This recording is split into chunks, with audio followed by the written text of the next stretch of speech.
November 2023 বৃহস্পতিবার। আজ আমরা সপরিবারে মায়াপুর ইস্কনের উদ্দেশ্যে রওনা হচ্ছি। আজ বৃহস্পতিবার লক্ষ্মীবার ছাড়াও কিন্তু খুব গুরুত্বপূর্ণ একটা দিন, বিশেষ দিন। আজ উত্থান একাদশী। এই উত্থান একাদশীর একটা খুব ইন্টারেস্টিং ইতিহাস রয়েছে, আধ্যাত্মিক তাৎপর্য, যা জানতে গেলে আমাদের সাথে কিন্তু ভিডিও শেষ পর্যন্ত থাকতে হবে। তাহলে আসুন আমরা একসাথে এবার রওনা দিই মায়াপুরের উদ্দেশ্যে। আমাদের সাথে থাকুন, দেখতে থাকুন এক্সপ্লোরিং হলিডেজ মায়াপুর ট্রিপ।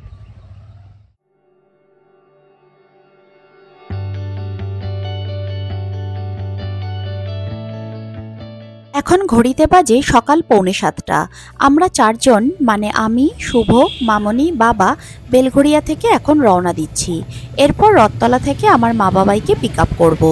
মা এই জাস্ট 3-4 মিনিট আগেই ফোন করেছিল, ওরা একদম রেডি, আমাদের জন্যই ওয়েট করছে।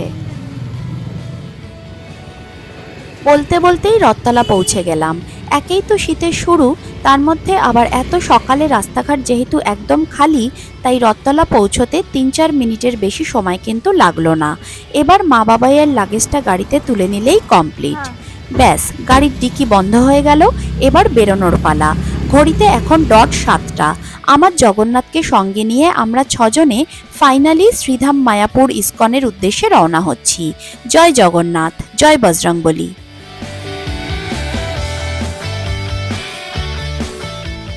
গুগলে দেখলাম বেলঘড়িয়া থেকে মায়াপুরের ডিস্টেন্স প্রায় 120-25 কিলোমিটার মতো। মোটামুটি 2.5-3 ঘন্টা তো লাগবেই। তার মধ্যে আবার ব্রেকফাস্টের জন্যও তো হল্ট করব।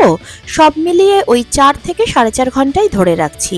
তবে এই কল্যাণী এক্সপ্রেসওয়েতে ফ্লাইওভারের কাজ চলছে বলে রাস্তার অবস্থা যতটা খারাপ ততটাই সাংঘাতিক পরিমাণ ধুলো, ধোঁয়ায় পুরো সাদা হয়ে গেছে চারিদিকটা।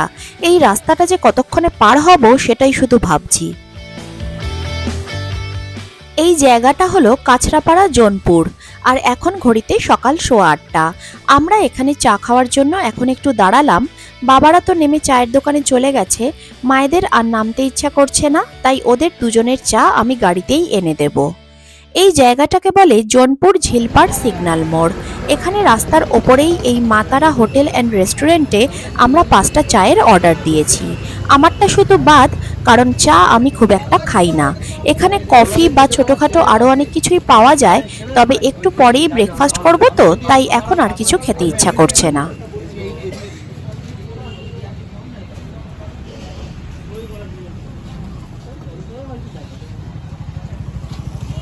এখানে না প্রচুর বেকারির আইটেম রয়েছে। দেখুন, প্রজাপতি বিস্কিট, সন্দেশ কুকিজ, খাস্তা, আমাদের সেই ছোটবেলার বাবুচি কেক, রোল কেক, অন্যান্য ফ্লেভার্ড কেক, শুকনো মিষ্টি, গজা, আরও অনেক কিছু।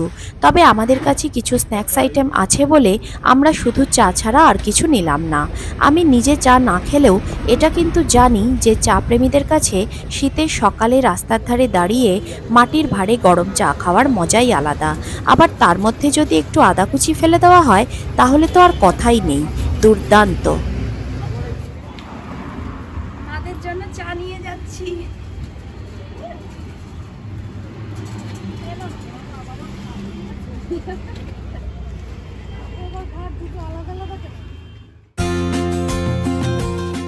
চায়ের পর্ব মিটিয়ে আবার আমরা রওনা হলাম।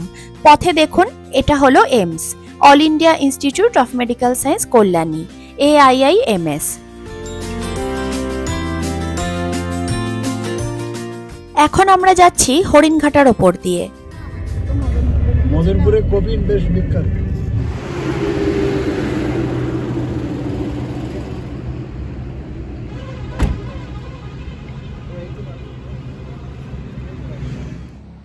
কল্যাণী রানাঘাট রোডের ওপর একটা ধাবাতে আমরা এখন দাঁড়িয়েছি ব্রেকফাস্টের জন্য। এখন প্রায় 9টা বাজে। অনেকক্ষণ ধরেই আমরা চেষ্টা করেছি, কিন্তু এখানে হাইওয়ের ওপরে খুব একটা দোকানপাট খোলা পাইনি। অনেকক্ষণ বাদে এখন একটা ধাবা দেখতে পেলাম, খোলা ছিল। সেই জন্য আমরা ব্রেকফাস্টের জন্য এখানে এখন দাঁড়িয়েছি। এখানে ব্রেকফাস্ট করে তারপরে আমরা মায়াপুরের জন্য আবার রওনা দেব। আমাদের সঙ্গে থাকুন, দেখতে থাকুন আমাদের মায়াপুর ট্রিপ। টাইমটা একটু ভুল বললাম, এখন বাজে 9:45। এখানে হাইওয়ের পাশে আসলে এত সকালবেলায় পুরোপুরিভাবে এনারা এখনও প্রস্তুতি নেননি, সেই জন্য এখানে ব্রেকফাস্টের খুব বেশি ভ্যারিয়েশন এখন পাওয়া যাবে না। তাই এখানে যা আছে তার মধ্যে আমরা অর্ডার করেছি পুরি, চানা মশলা, অমলেট আর সঙ্গে চা।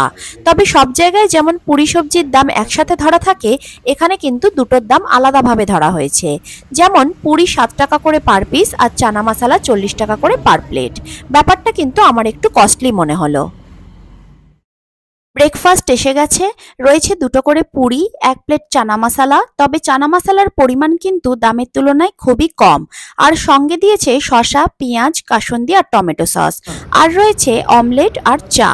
খাবারগুলো যেহেতু সবেমাত্র তৈরি করে দিল, তাই একটু বেশি সময় লেগে গেল। তবে খাবারের টেস্ট কিন্তু মোটামুটি ভালোই। শীতের সকালে গরম গরম ফুলকো ফুলকো পুরি বেশ ভালোই লাগছে। যাই হোক, সব মিলিয়ে আমাদের ওই 500 টাকা মতো বিল হয়েছে। ব্রেকফাস্ট কমপ্লিট, ঘড়িতে সময় প্রায় 11টা। এখন আমরা শান্তিপুরের ওপর দিয়ে যাচ্ছি। আর আমরা তো সবাই জানি শান্তিপুর মানেই তাঁতের শাড়ি। কি সুন্দর দেখুন, পুরো রাস্তা জুড়ে প্রায় প্রতিটা ঘরের সামনেই তাঁতিদের বোনা কাপড় রোদে শুকোচ্ছে। দেখেও কি ভালো লাগছে, অপূর্ব।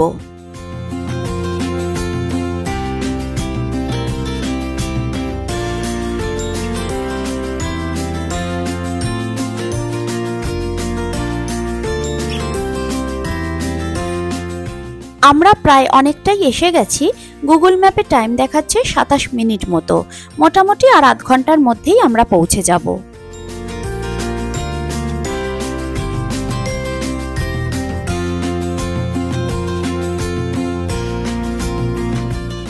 ফাইনালি আমরা মায়াপুর ঢুকে পড়েছি।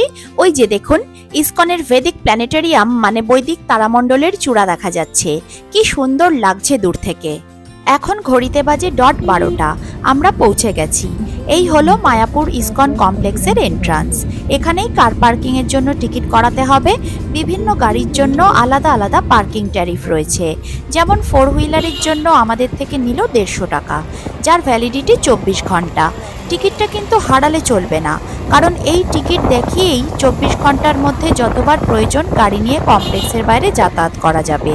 টিকিট হারিয়ে ফেললে আবার পেমেন্ট করে নতুন টিকিট করাতে হবে। বাঁদিকে এটা হলো গীতা ভবন। এখানে এরকমই বিভিন্ন নামের বিভিন্ন ভবন আছে, যেখানে খুব অল্প খরচে থাকা এবং খাওয়ার সুব্যবস্থা রয়েছে। তবে এবার আমরা থাকবো ঈশোদান ভবনে। এখানে আসার মাসখানেক আগে আমরা অনলাইনেই ঈশোদান ভবনের 3টে রুম বুক করেছি। এই গীতা ভবন থেকে আরও খানিকটা এগিয়ে বাঁদিকে টার্ন নিয়ে সোজা গেলেই এই হলো আমাদের ঈশোদান ভবন।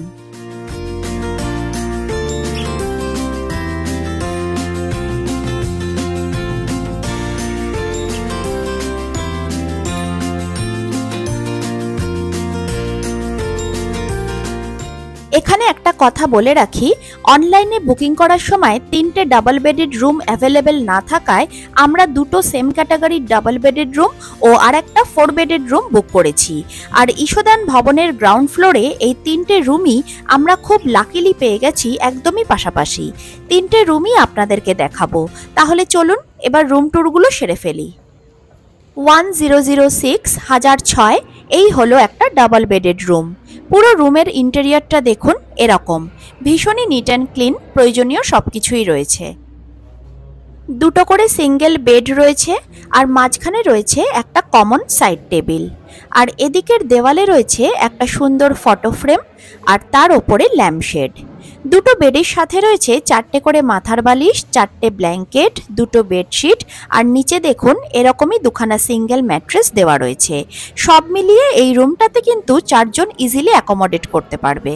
আর এপাশে রয়েছে একটা সুন্দর চেয়ার টেবিল, 2টো টাওয়েল, পাশে ছোট টেবিলে খাবার জলের জার, 2টো করে গ্লাস আর এই হলো আয়না। আর এইদিকে পুরো দেওয়াল জুড়ে রয়েছে ফুল লেন্থ উইন্ডো। এটাই কিন্তু এই রুমের মেন অ্যাট্রাকশন।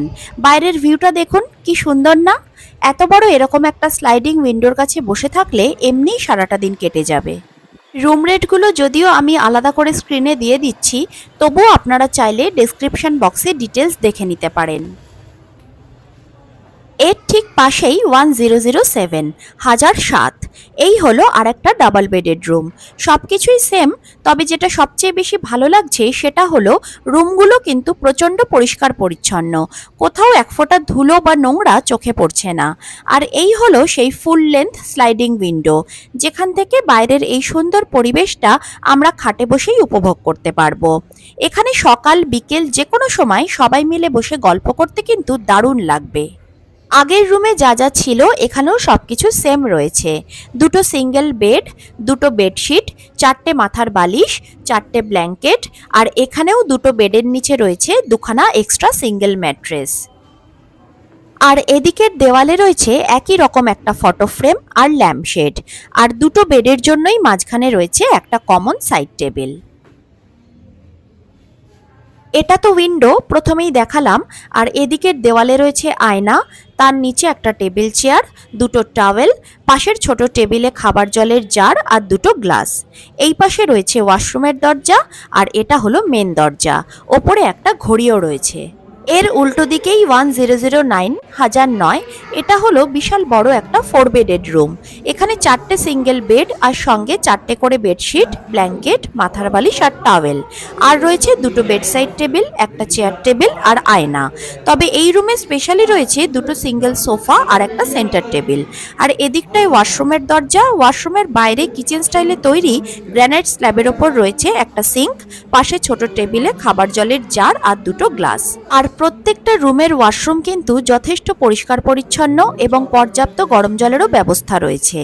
আর এই হলো বিশাল দেওয়াল জোড়া স্লাইডিং উইন্ডো, যেখান থেকে ঈশদান ভবনের সামনের পুরো ভিউটা পাওয়া যাচ্ছে। চারপাশটা কি সুন্দর না? ভীষণ ভালো লাগছে। আমাদের জানলার ঠিক বাইরে এখানে দেখুন একটা ফিশ ট্যাঙ্ক মতো করা আছে। অনেক রঙিন মাছ আছে কিন্তু এখানে। তবে এখানে বলে রাখি, এই রুমে কোনো এক্সট্রা ম্যাট্রেস নেই।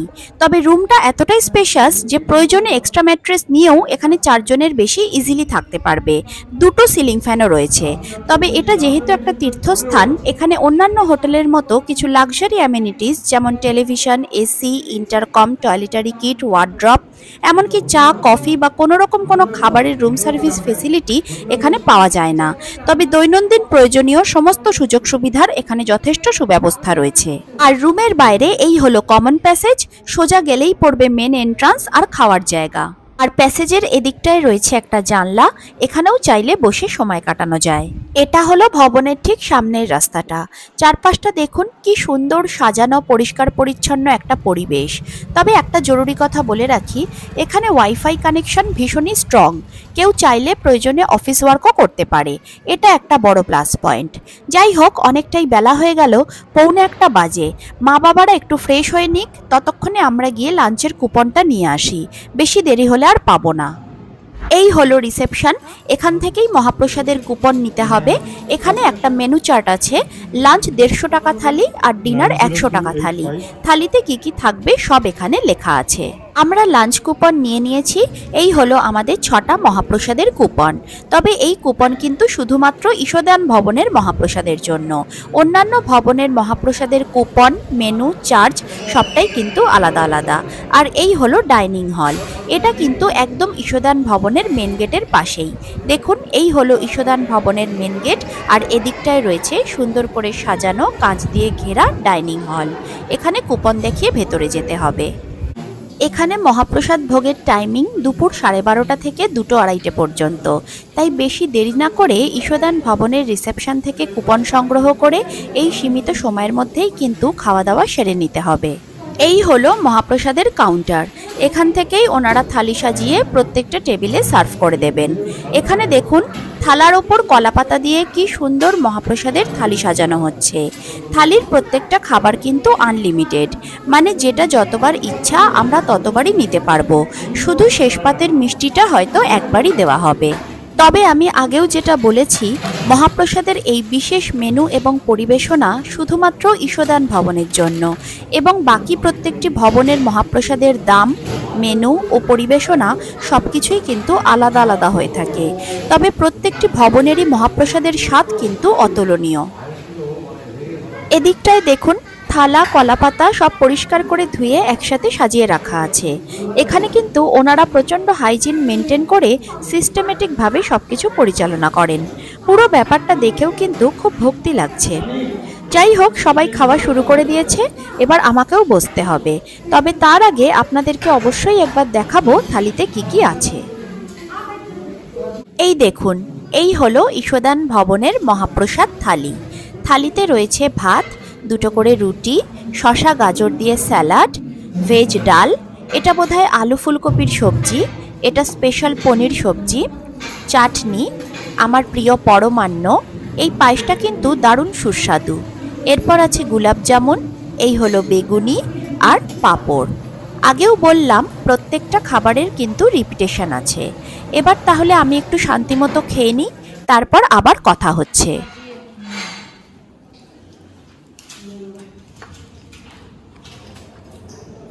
খাওয়া দাওয়া কমপ্লিট। একটু আগে যতটা ভিড় ছিল এখন অনেকটাই কমে গেছে। ডাইনিং হলের বাইরে এই জায়গাটা ওয়েটিং জোন। টেবিল ফুল থাকলে এখানেই সবাই ওয়েট করে। তবে এখানে যে মহাপ্রসাদম থালিটা খেলাম, এক কথায় অসাধারণ। এরকম টেস্ট বহু বছর পর কোথাও খেলাম।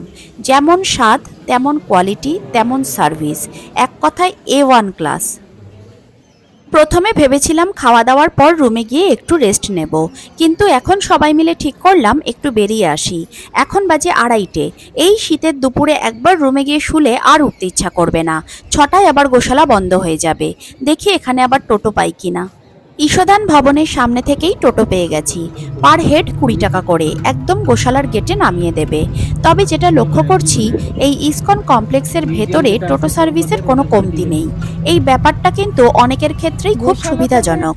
যেমন ধরুন, সঙ্গে বাচ্চা বা বয়স্ক মানুষ থাকলে যারা বেশি হাঁটতে পারবেন না, বা ধরুন যারা গাড়ি নিয়ে আসেননি, বা গাড়ি নিয়ে এলেও সবসময় সব জায়গায় তো আর গাড়ি নিয়ে ঘোরাটা সুবিধাজনক নয়। এন্ট্রি নো এন্ট্রির ব্যাপার আছে, পার্কিংয়ের ঝামেলা আছে। তাই এইসব ক্ষেত্রে আমার মনে হয় টোটো সার্ভিসটাই বেস্ট। আর এমনিতেও 700 একর জমির ওপর তৈরি এই সুবিশাল ইসকন পায়ে হেঁটে দেখা তো মুখের কথা নয়। তাই টোটোর অবদান এখানে অপরিসীম, এই নিয়ে কোনো সন্দেহ নেই। এই যে এইটা হলো ইসকনের কার পার্কিং জোন। বিশাল বড় এরিয়া, প্রচুর গাড়ি এখানে পার্কিং করা আছে। তবে ঈশদান ভবনের পাশেই যেহেতু ওদের নিজস্ব পার্কিং রয়েছে, তাই আমাদের গাড়িটা ওখানেই রাখা আছে। ওখানে জায়গা না থাকলে এখানেও রাখা যেতে পারে। ভালোই হলো, এখান দিয়ে যাচ্ছি বলে কার পার্কিং জোনটা আপনাদের একবার দেখাতে পারলাম।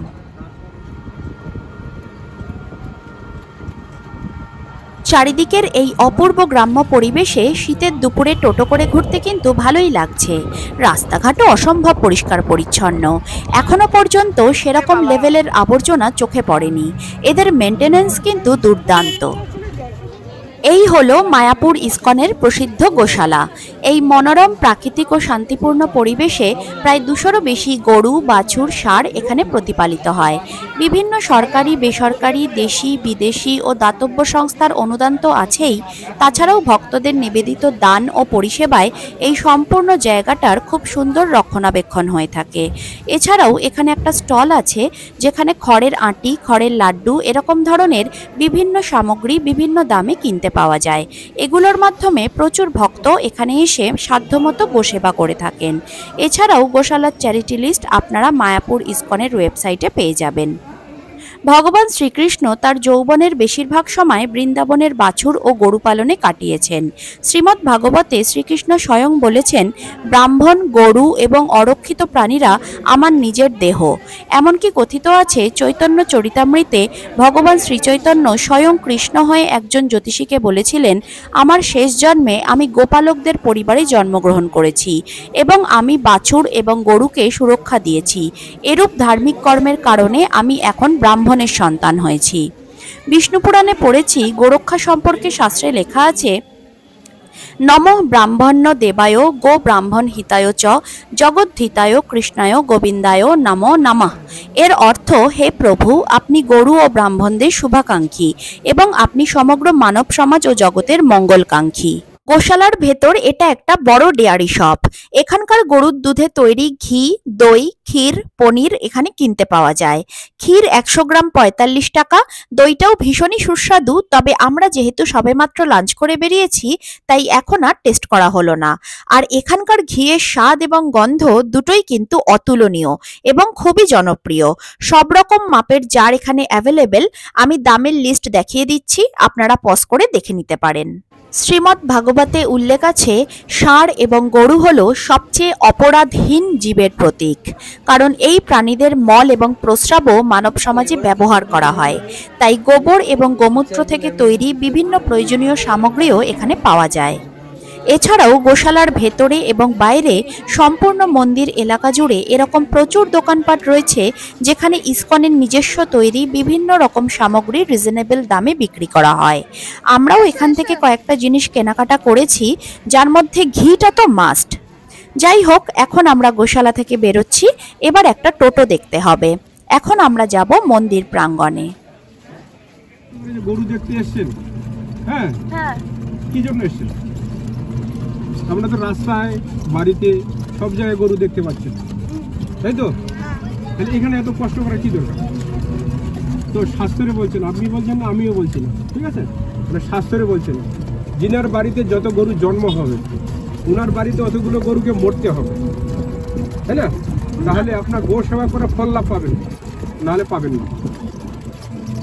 তো এখানে গরুদের জন্ম হয়, এখানে মৃত্যু হয়, এই জন্য এটাকে এই লোকেরা হেঁটে হেঁটে দর্শন করার জন্য যাচ্ছেন। আর আপনারা কষ্ট করে গিয়েছেন, কিন্তু মাহাত্মা জানেন না, ঠিক না? প্রাকৃতিক সৌন্দর্যের মাঝে এই হলো 370 ফিট উচ্চতার বৈদিক তারামণ্ডল, temple of the Vedic planetarium.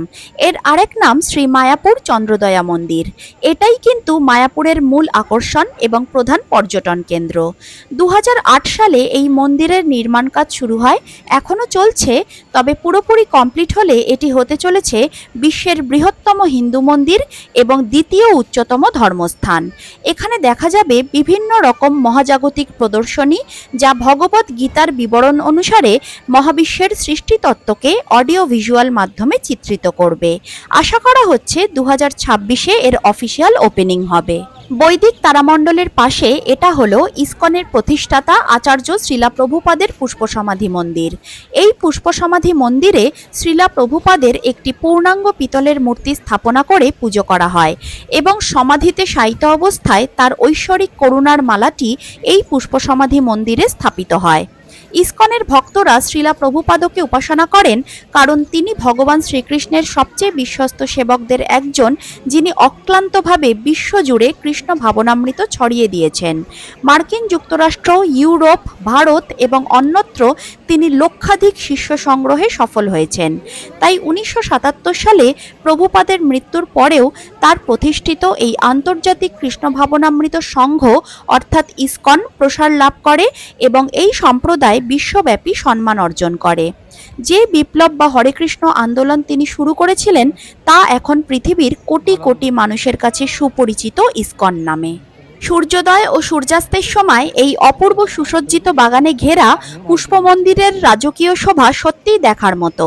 এই পুষ্প সমাধি মিউজিয়ামের ভেতর ভক্তি বেদান্ত স্বামী প্রভুপাদের ব্যক্তিগত কক্ষ এবং ব্যবহার করা সামগ্রীর রক্ষণাবেক্ষণ ছাড়াও ইসকনের প্রচার ও প্রতিষ্ঠায় শ্রীলা প্রভুপাদের জীবন সংগ্রামের চিত্র প্রদর্শনী এবং আরও অনেক কিছু রয়েছে দেখার মতো।